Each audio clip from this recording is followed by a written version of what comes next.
We tell our doctors everything, but how well do you know your doctor? Dr. Lori Barr tells us how to take a closer look at our doctors before we even step into the waiting room.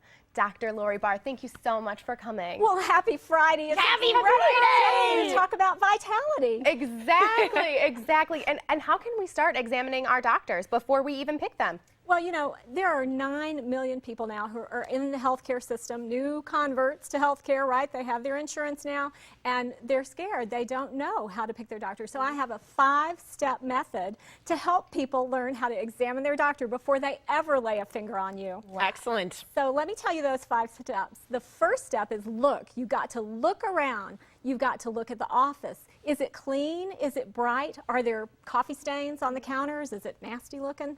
And then look at the people. Are they kind of snivel-lipped and kind of looking down at you? Or are they friendly and happy? And you can tell they like working there. And then, of course, look at the doctor themselves. Is your doctor the picture of health? Because, you know, if they can't take care of their own body, why in the world would you trust them to take care of your body? Yes, it's like a personal trainer. Exactly. I agree. So that's the look step. So step number 2 is to listen. Listen to the words. Are they treating you with respect? Are they actually listening to what you say and treating you like you're the head of your healthcare team?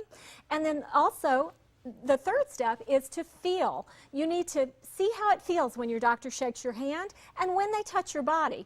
I was shocked the last time I went to the doctor. As soon as she put her hand on me, I could tell she didn't like to touch people.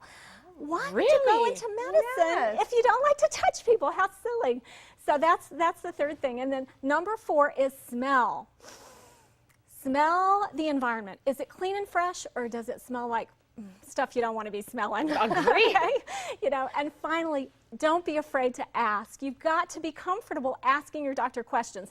My favorite question is the one where you can tell whether they're lying or not. So here's the question. Okay. It's, you know, when you get to that certain point, you say, "Hey, doc, if this was your mother, what would you do?" And then wait and watch and listen and see what they say. Now, assuming that they love their mom, they're going to give you an honest answer. So those are my 5 steps for examining your doctor before you let him examine you. Well, that is a very nice way. I mean, you've broken it down. It's look, listen, feel, smell, and ask. and ask. Very simple.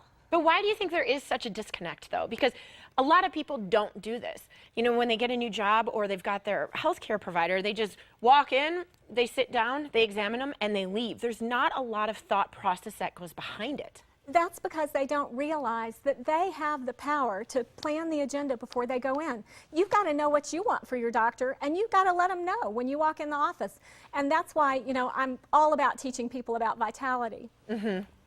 Wow. And you know what I do before I even go into the doctor's office? I also look online and I see, are there reviews, and you know, are they friendly? Is their office staff friendly? So all these things that you're mentioning, I kind of get other people's opinions as well, but you kind of have to take it with a grain of salt and look at it for yourself. Does this work for all doctors? So this is like an OB, a pediatrician, or is it just, you know, a family doctor? It works for all doctors because remember, you're the CEO of your body, okay, and your mind and your spirit for that matter. So you need to choose what consultants you're inviting in to help you get your vital life. Right, because you're telling us that the control is back on us to decide Absolutely. who we want to essentially work with. Yes, yes, you are in control. And that's why I developed my Vital Formula.